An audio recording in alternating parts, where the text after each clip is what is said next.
Hey guys, it's Katie, and I'm here today to do the next installment in my I Love series. I've been on a huge historical fiction kick these last few weeks, and so I figured it was time that I recorded this video, and I'm super excited to talk to you guys. So, why do I love historical fiction? I love historical fiction because it is basically time travel. You get immersed into a historical time period, but it's told in a fun and interesting way, and it's educating you about a time period, and it's telling it through the use of fictional characters or a murder mystery or a thriller or just everything. And that's part of the reason I love it. I am a lover of history. I majored in history in a sense. And so just getting to immerse myself into a specific period of time and learn as much as I can about that specific time period is just absolutely incredible to me. Because I don't know about you, but I hate reading dry textbooks. Like for class, reading dense, boring textbooks that give you some information but not a lot. So just learning about history in a fun way, I love that. We get that. So those are the main two reasons I guess I love historical fiction, and just there are so many great books out there that fall into this category. And I mean, it's another one of those categories that's pretty broad. Like you can historical fiction can be told in a dramatic, or it can be told through a mystery or a thriller of some kind. You can do fantasy within a historical time period. It just goes on and on forever. And so, I mean, if you guys haven't watched my other videos, there's kind of a theme here. I'm gonna give you, I guess, some recommendations now. So, one of my favorite historical fiction books, well, series, I guess you could call it, and it's a children's series, is The Magic Tree House by Mary Pope Osborne.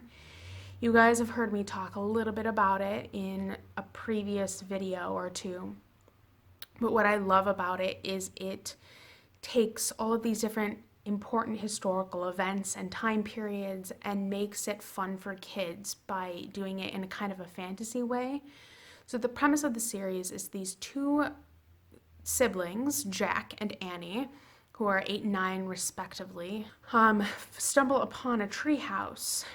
And that treehouse is basically a time traveling device. It takes them to different time periods, and they have to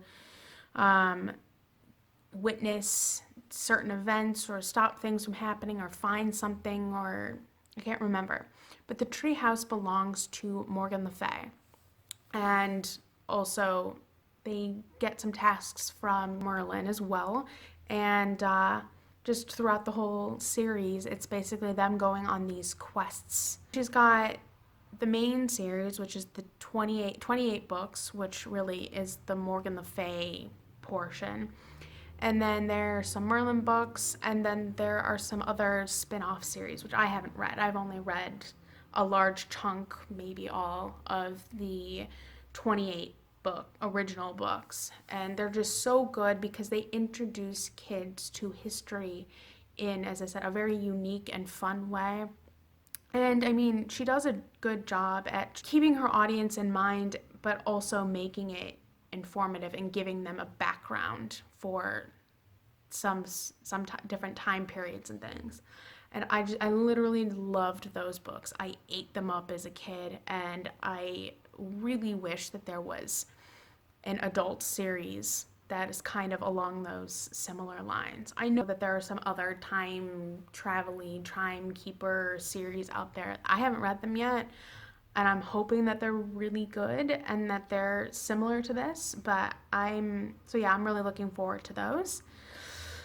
So yeah, that's the first series. Or another is The Historian by Elizabeth Kostova. If you've been on my channel for a while, you've probably heard me talk about this book quite a bit. But it basically is, I have the hardest time describing what this book is about because of the way it's written and kind of even the topic a little bit. But the way that I'm going to try and describe it is it's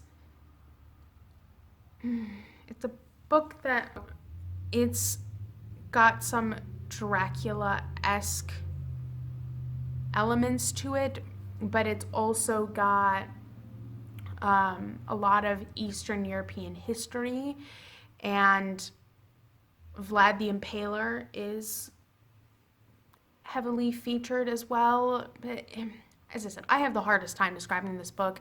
Basically, it's got some Dracula-esque elements, and it's told through the use of Eastern European history, and it's kind of a gothic horror story. And I'm going to leave it at that. Another, and you could say, I mean, it's hard to argue whether this is actually a historical fiction series or if it's kind of a mystery thriller-esque, but I'm putting it in the historical fiction category, and that is the Robert Langdon series by Dan Brown, which is comprised of currently, I think, 6 novels. The first one is Angels and Demons. The second is The Da Vinci Code. Third is The Lost Symbol. Fourth is Inferno. And then fifth is Origin. So I guess there's only 5. But it's such an incredible series. So it follows this Harvard professor. He's an art historian, symbologist, and just regular historian by the name of Robert Langdon. And he has contacts all over the world. He's incredibly well known. And basically what he does is he gets pulled into all of these political and art intrigue stories. Like a friend of his will get murdered, per se, let's say, and it's basically him solving their murder by the clues that they left behind or by interpreting symbols and art. And it usually focuses on a specific cult or society of some kind. So for instance, in Angels and Demons, it's focused on the Illuminati with a particular focus on the artist Bernini. And in the Da Vinci Code, it focuses on the Priory of Sion, and the artist is Da Vinci, Leonardo da Vinci. And there's just that common theme throughout the entire series. They make you think sometimes, because as I said, they're not things that you normally think about. Another author I'm going to talk about is Stephen Saylor, and he's written a lot of murder mystery like books that all take place, literally all of them take place in ancient Rome. His main character's name is Gordianus, and he is a kind of, I don't want to call him a Sherlock Holmes-esque, but he basically is a Sherlock Holmes-esque character. He is usually brought in to figure out what happened to someone who was murdered, and also very well knowledgeable. He has eyes and ears everywhere, and he's constantly telling people about what he's heard or seen in order for like political aspects, because these books are ridiculously political based on the ancient Roman politics.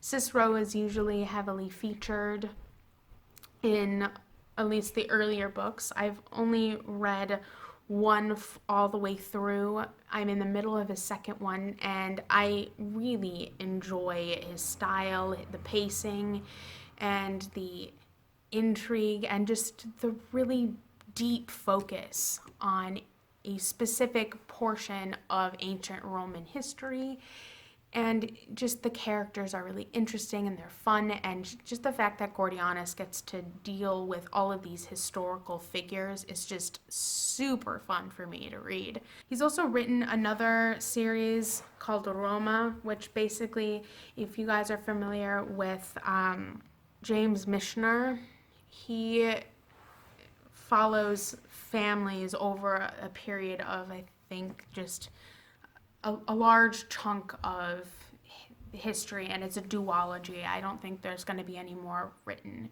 But the first book is called Roma, and the other one is called Empire. And I'm going to read those soon, but they're fairly chunky books. But I'm really excited to read them when I do. Of course, I can't help but talk about Madeline Miller and her love of ancient history and mythology. The Song of Achilles, which is I call it an Iliad retelling, but it's really not. It's just broadening our horizons on some specific characters, and it's focused on Achilles and Patroclus's romantic and sexual relationship.